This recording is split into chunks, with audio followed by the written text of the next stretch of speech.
2012 was a fire that basically destroyed the entire grazing area of this property. And it was significant not only for us, but our neighbors.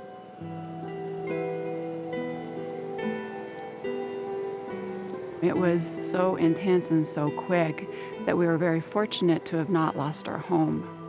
Sandy Montag Rose still gets emotional when she thinks back to the wildfire that swept through her Chadron Ranch and the devastation it left behind. For whatever reason, I felt the need, I was compelled to look at every single part of this area because, oof, it was devastating. And as you would go up hills and look over at neighbors, there was a cabin that had been destroyed. There was animals dead. I mean, just everything. It was like a war zone. 2012 wasn't the first time the Chadron area was hit by catastrophic fire, and it won't be the last. The land tells the story. Once pine-covered hillsides are bare. A few clusters of surviving trees dot the land beneath. So we're standing in the middle of the 2006 spotted tail fire south of Chadron on the Pine Ridge Ranger District of the Nebraska National Forests and Grasslands. The area was, as you can see as you look out, very hot fire, burned in late July. Really did a number on our forest here south of Chadron. Of course, the fires out there, when we do have them, it's hot, usually dry, so it takes a big toll on the volunteers. And as you work on that fire, in the back of some people's heads out there is, when's the next one, where's the next one?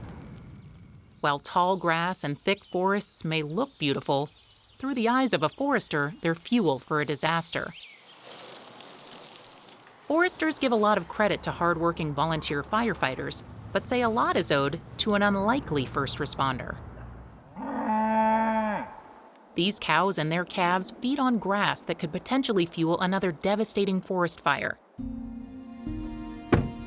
District Forester Dope Nickerson has been protecting this area for many years, and he's a big believer in grazing as a fire management tool. That beef cow and her calf right now in this part of the world are what I call the first responders, and they're ahead of the volunteers. The more they eat grass, the shorter that grass fuel becomes if you don't have the cow-calf. Then all the other exciting stuff we do with this forest in terms of logging, thinning, sawmills, chip mills, the wood energy plant at Chadron State College, all of that is a moot point if we don't graze this ecosystem, because we will lose this forest if we're not managing the grass fuel model underneath it. So which ones did you plant last year? Sandy used to think of grass as a tool to feed cattle, but now thinks of cattle as a way to control the grass. When I was young and as I grew up, my understanding was that the grass and the land was just an ancillary piece of raising the cow herd or the animal herd. I have that all changed around. So it's really being conscious and mindful of how you tend the grasslands that are here. Grazing is just one of the ways used to mitigate fire. Prescribed burns are another. If we can safely get fire back on the ground, that's going to be the most cost-effective way for us, not only to treat the burned areas, but to protect our green areas as well. So I'm really excited about that and where we can go with prescribed fire on the Pine Ridge landscape. But burns can't be done safely in an overgrown forest. Foresters support thinning the forest, but it's a practice that's often misunderstood. You can't fix this problem by just reintroducing fire. Because we have forests here, a lot of these haven't had any management since this area was homesteaded. To come back in and say, well, we're gonna just reintroduce fire, we don't need to go in and thin these forests first, would be totally irresponsible. We've come in with chainsaws and we thin this forest out. We've given the trees some elbow room.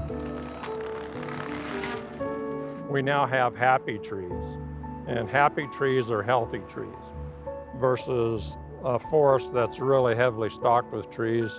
Those trees aren't happy. Those trees are doomed to fail because they're going to burn out. We haven't managed them for many years, and we're paying for our sins. And these Holocaust wildfires that we've been experiencing here in western Nebraska and all over the western part of this country, we're paying for our lack of management. We've loved these forests to death. To go in and proactively manage these, and yeah, sometimes you got to make some stumps. We talk a lot about restoration when we're talking about fires and, how do we bring the forest back?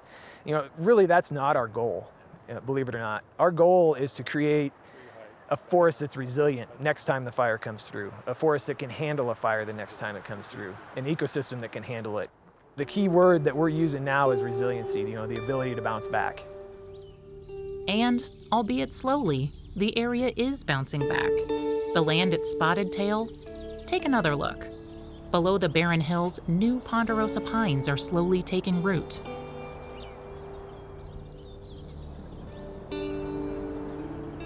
You can see some of the work that we have been doing since that fire.